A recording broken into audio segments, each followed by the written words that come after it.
अस्सलाम वालेकुम नाज़रीन और सामीन, आज बात करते हैं जरवा ड्रामे की अगली प्रेडिक्शन के बारे में। जैसा कि आप लोगों को पता है, ज़ारा ने तो अपने बाप से साफ साफ कह दिया कि मैं ज़ारा हूँ, आप बिल्कुल सारा नहीं हूँ, जिसको हम मनहूस और कमज़ोर समझते थे। और सारा इस वक्त मेरी माँ के पास है, यानी गनान अबू के घर में है। और मैं आपके पास सिर्फ आपको ये बताना चाहती हूँ कि आपकी बहनों ने सब कुछ किया कदरा है। आपकी बहनों के काले करतूत, आपकी बहनों के चेहरे के ऊपर से नकाब उतारने के लिए आई हूँ बाबा। और ज़ारा ने कह दिया कि मेरी मुलाकात सारा के साथ हॉस्पिटल में हुई थी और सारा ने मुझे बताया था कि तुम मेरी चरवा बहन हो। क्योंकि जब हाँ आप हॉस्पिटल में आपको दिल का अटैक हुआ था, नाना अबू को भी दिल का अटैक हुआ था, सेम उसी हॉस्पिटल में हम दोनों बहनों की मुलाकात हुई थी। जब हम दोनों ने एक दूसरे को देखा, दोनों की आदतें और शक्लें बिल्कुल एक जैसी थी। हमें हैरत हुई, फिर हमने एक दूसरे के साथ बहस मुबासा किया, जिसके नतीजे में हमें पता चला कि हम दोनों चरवा बहनें हैं, लेकिन बचपन में पैदाइश से हॉस्पिटल में बिछड़ी हुई हैं। सारा ने मुझे यहाँ की सारी सूरत हाल बताई, फिर मुझे पता चला। मैंने अपनी माँ से भी थोड़ी बहुत बातें पूछी, लेकिन माँ को पता नहीं लगने दिया। दर हकीकत फिर मुझे पता चल चुका है कि मेरी सारा के साथ और मेरे साथ किसने और कितनी कितनी ज्यादती की है पापा। जी नाज़रीन और सामीन, हमारी सारा ने तो अपने बाप को सब कुछ बता दिया और यहाँ तक बता दिया कि आपकी बहनों ने यानी मेरी फुफियों ने हमारे घर को बर्बाद करने में कोई कसर नहीं छोड़ी। जी नाज़रीन और सामीन, अब जब ज़ारा अपने बाबा को सारी चीज़ें बता रही होती है तो पुप्पियाँ तो बेचारी लाल पीली हो रही होती हैं। अब करे तो क्या, क्योंकि सारे चट्टे वट्टे करतूत पौर खुल के बेनकाब हो चुकी हैं। ज़ारा की सारी बातें सुन के उसके बाप ने कहा कि मुझे सारा के पास ले चलो और अपनी माँ के पास लेके चलो, मैं जाके उधर से माफ़ी मांगूंगा। हो सकता है अगर वो मुझे माफ़ कर देती है तो हम सारे इकट्ठे रह के एक घर में रहेंगे और खुशबाश रहेंगे। तुम दोनों के फ़र्ज पूरे करूंगा, यानी कि शादियाँ तूते वाचे करूंगा पूरे।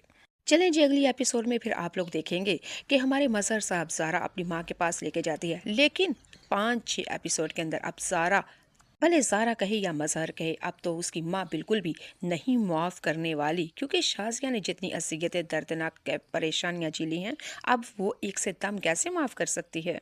मजहर साहब शाज़िया से बार बार माफ़ी मांगेंगे और कहेंगे कि मुझे माफ़ कर दें, लेकिन शाज़िया कहती है कि तुम इतने अंधे और बोले और गूंगे कैसे हो गए और कब से हो गए थे। तुम्हारी बहनें जो कहें और तुमने वो कर लिया। तुम्हारी बहनों ने कहा मुझे घर से धक्के दे के बाहर निकाल दोगे। तुम अपनी बहनों की वजह से अपनी बेटियों को एक दूसरे मौत की घाट उतार दोगे।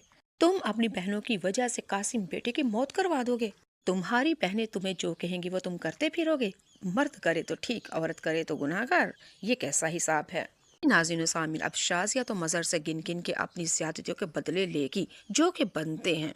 मर्द खुद आज़ाद है, खुद मुख्तार है, अपनी मर्जी का मालिक है, लेकिन इतना भी बन मालिक नहीं अपने घर की औरत को, बीवी को, बेटी को, बहन को इज्जत ही ना दे सके और सबको अपने अपने ठिकाने पे ना रख सके और उनके हकूक पूरे ना कर सके। ऐसे मर्द के बारे में आप लोगों को क्या कहने हैं, कमेंट बॉक्स में बताइएगा। चलें जी, बात करते हैं जरवा ड्रामे की अगली मजीद प्रिडिक्शन के बारे में, के रिव्यू के बारे में, और इसके सेकंड लास्ट एपिसोड में आखिर होगा क्या। चले जी, वो भी आप लोगों को बताती हूँ, लेकिन उससे पहले अगर आप लोग मेरे चैनल पे नए आए हैं तो प्लीज मेरे चैनल को लाइक करिए, सब्सक्राइब करिए और शेयर करिए। अगर रोजे की हालत में है तो कमेंट बॉक्स जरूर में कमेंट करके जाइएगा, दरूद पाक या कलमा तैयबा। चलें जी, अब बात कर लेते हैं इस ड्रामे के कुछ लास्ट एपिसोड के बारे में। जैसे कि ज़ारा अपने मकसद में कामयाब हो चुकी है, उसने ठान ली थी कि अपनी माँ को, अपने बाप को और अपनी बहन को वो हकूक अदा करेगी जिसके वो हक थे, और उसने ये ठान लिया था कि अपनी फुफियों को वो जेल की सलाखों के पीछे भेजेगी और अपने साथ जिसने की है ज्यादतियाँ, उन मुजरमों को उनकी सजा तक लेके जाएगी। आखिरकार हमारी सारा हो जाती है कामयाब और इस ड्रामे की एंड कुछ इस तरह से होगा। जारा और सारा की जरवा बहनों की इकट्ठी शादी एक दिन होगी, दोनों की बारातें एक दिन एक घर में आएंगी और उधर हमारी शासिया मजहर से कराकेदार उसके सारे बदले लेके फिर उसको माफ कर देगी और इस ड्रामे के अंदर नानाबू की डेथ हो जाएगी, जो कि हकीकत में ऐसा ही होता है। कुरी मुंडे नु जो मलाना हुंदा तो फिर वडेरिया नु मार छाड़ देने, और यही कुछ किया उन्होंने इसके ड्रामे में भी। इस ड्रामे की एंडिंग बहुत ही अच्छी होने वाली है नाज़रीन सामीन। एक दफा फिर आप लोगों को बता देती हूँ, ये ड्रामा जज्बात से भरपूर है, एक्शन से भरपूर है, कश्मकश से भरपूर है, तनाज़ात से भरपूर है, हकीकत से भरपूर है, मैसेज से भरपूर है, और हमारे मुआशरे में शायद ये सब कुछ हो रहा है जो आपको दिखाना जा रहा